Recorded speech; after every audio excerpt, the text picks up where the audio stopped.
Basta kay Sir Rojan, ibang klase. Let's go! Okay, welcome ulit sa ating klase. Sa video na to, pag-uusapan natin ang Article 1317. This article na to, dinidiscuss ang tungkol sa unenforceable contracts. Ano nga bang ibig sabihin ng unenforceable contracts at ano magiging effect kapag ang contract ay unauthorized? Ano nga ba? Ready ka na? Sige, start tayo. Let's go! Ayan, sige, basahin mo na natin. Article 1317. No one may contract in the name of another without being authorized by the latter, or unless he has by law a right to represent him.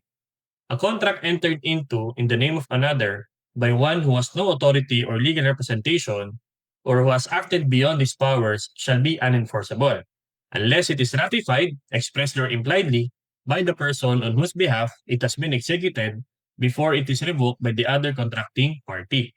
So, this article na to, dinidiscuss ang concept ng unenforceable contracts. So, unenforceable contracts. Bakit siya naging unenforceable? Kasi ang general rule, no one may contract in the name of another. Yan yung unang part ng sentence. Yan. No one may contract in the name of another. Sa madaling sabi, bawal makipagkontrata ang isang tao na ilalagay niya sa pangalan ng iba. Okay? Halimbawa, uy, pautang daw si sir, ganyan. Sa akin mo daw ibigay. Pinadala niya ako dito or pinapunta niya ako sa iyo. Pautang daw siya. Sa akin mo daw ibigay. So, sino may contract? Ako, yung si sir, tapos yung pinag-utangan. Pero yung pera binigay sa iba na parang nanloko na hindi naman talaga din pinapautang. So, anong effect nun? Pag naningil, hindi niya ako pwedeng piliting magbayad kasi unenforceable yon. Yun yung ibig sabihin unenforceable. You cannot enforce fulfillment because the contract was entered into in the name of another. Pero nevertheless, the contract is valid. Ang unenforceable contracts ay valid. Bakit? Kasi may consent. Pinagmukhang may consent. Sabi, pinapautang daw si sir. Naniwala naman yung isa. So, may consent parehas ng parties. May object, may pera, o may cost, babayaran din naman. Okay? So, ibig sabihin, kahit na yan ay pinagbabawal, in case mangyari, valid yung contract. Yun nga lang, unenforceable. Okay? Liban na lang, exception, exception natin sa general rule, magiging enforceable yung contracts kung sakaling ni-ratify. Okay? Ratified or inauthorize. Or, ibig sabihin, pinayagan. Okay? So, exception, yung taong pumasok sa kontrata sa pangalan ng iba ay inauthorized ng ah, taong yun na nire-represent. So, authorized. So, pwede na. Pwedeng maging enforceable na yung contract kasi authorized naman eh. Okay? O kaya naman, kung sakaling pinuntahan ako, tapos ay ni-ratify ko, parang pinayagan na rin, "Uy, nangungutang ka daw. Binigay ko kay ano sabi mo, bigay ko daw sa kanya." Wala akong sinasabing pumutang at saka wala akong sinasabing pumunta sa'yo. Pero sige, hayaan mo na kailangan niya ng pera. So, ni-ratify, ibig sabihin, pinayagan. Either expressly, okay? Expressly or impliedly. Okay? Impliedly. Okay? Ano pa mga exception sa general rule na pwedeng makipag-contract in the name of another bukod sa inauthorized? Kung halimbawa, by law, meron siyang legal representation. Okay? Or meron siyang legal representation. Yan. So, pag may legal representation, pwede ka na makipag-contract in the name of another. Kasi pag tinuloy mo pa rin, ito yung maging effect nga, unenforceable contract. So, that will be the effect.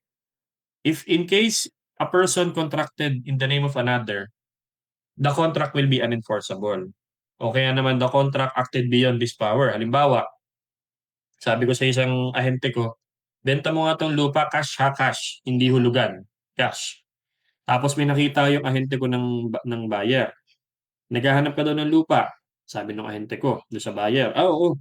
Meron ka ba diyang binebenta? Ito pinapabenta sa akin, cash. Ay wala akong cash, pero puwede bang hulugan? O sige hulugan. O ibig sabihin nun, nag-act beyond his power, okey? Acted beyond his power, hindi naman siya pinapayagang i-installment, cash yun, pero tinuloy pa rin niya. Therefore, unenforceable pa din yung contract, okey? So again, kapag ang contract was entered into in the name of another by one na walang authority o kaya naman walang legal representation o kaya naman nag-act beyond this power, the contract will be unenforceable. Okay? So, liban na nga lang kung halimbawa ni-ratify nung person na kung saan nire-represent daw, okay? Kung ni-ratify niya yung sinabing contract na pinasok. Okay? So, paano yun, sir? Paano 'pag hindi ni-ratify? Ayun, mananatiling unenforceable yun. Kasi kawawa naman yung taong walang kamali-malay na siya pala yung ginagamit yung pangalan. Tapos babayaran niya yung kabuuan ng ginawa nung isa or yung kasinungalingang ginawa ginawa nung isa. Halimbawa, yun nga, "Uy, pautang daw si sir, sa'kin mo daw ibigay, bayaran ka daw niya." O di naniwala naman, parehas naman kayo inosente. Pero walang kamali-malay 'tong isa na siya pala ay ginagamit na yung pangalan, okey? So yun, mananatiling unenforceable hangga't hindi nira-ratify. So kailangan i-ano yun, kailangan managot yung taong, gumamit ng pangalan ng iba, okey? 'Pag sinabi kasing ratification, um, parang pumayag ka na din, eh, pumayag ka na din at saka may retroactive effect siya. As if parang nangyari yung contract talaga ay kung kailan sila nagkasundo. So, parang pumayag ka kung kailan nagkasundo yung party na gumamit ng pangalan mo. So, meron siyang retroactive effect, 'yan. Okay? Either expressly or impliedly nga 'yan. O halimbawa tayo, halimbawa si A, lumapit kay B. Sabi ni A, "Uy, 'di ba naghahanap ka ng kotse? Tamang-tama yung kaibigan ko si C, 'yan. Meron siyang sasakyan, naghahanap ng buyer, pero nahingi siyang down payment. So ikaw naman, naniwala ka, okey, hindi mo muna tinanong yung C kung ano ba, kung binebenta ba talaga niya 'yan, pumayag ka, "O sige ito down payment 5,000."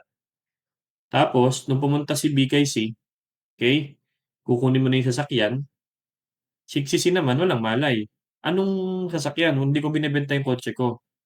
So yun, unenforceable yung contract, okey? Hindi puwedeng pilitin ni B si C na ibigay yung sasakyan sa kanya dahil siya ay nakapagbayad na. Sabi sabi ni B, "Eh, sabi mo daw binebenta mo daw yung sasakyan mo. Wala akong sinasabi kay A, okey? Kung yan ay agent ko, dapat meron niyang special power of attorney or what, or basta merong, writing na siya ay pinapayagan kong ibenta yung sasakyan ko. Kasi ang agency kailangan may contract din yan, contract of agency, okey? So ngayon hindi puwedeng i-enforce, kaya si B kailangan niyang habulin si A para managot dun sa kanyang ginawa. Kasi kawawa naman si C, wala siyang malay na siya pala ay ginagamit na yung pangalan, okey? So yun, dito nagtatapos yung Article 3017 tungkol siya sa contracts na unenforceable. Basically ang general rule natin, walang pinapayagan ng batas na gamitin ang pangalan ng iba para makipagkontrata. Liban na lang kung merong authority or kaya naman pinayagan ng batas or siya ay legal representation nung taong yun. Paano 'pag wala, pero pumasok pa din? Magiging unenforceable yung contracts na papasukin nung taong, gumamit ng pangalan ng iba ng walang authority. Unless na lang kung ni-ratify. So, unless ni-ratify. 'Pag ni-ratify, parang pumayag ka na from the very start na nakipag-contract yung taong yun. Kaya siya merong retroactive effect. Paano ang ratification? It can be expressed, it can be also implied. Okay. So, I hope meron akong nadagdag na bagong learning na magagamit din sa inyong mga klase. Kung medyo naguguluhan ka, ulitin mo yung lecture natin, I'm sure makukuha mo rin yan. Kung may tanong ka, comment ka lang, subukan subukan ko ring sagutin. Laging sinasabi sa inyo, mag-aaral kayong mabuti, mag-ingat palagi, at laging tatandaan, ibang klase ka. Bye-bye!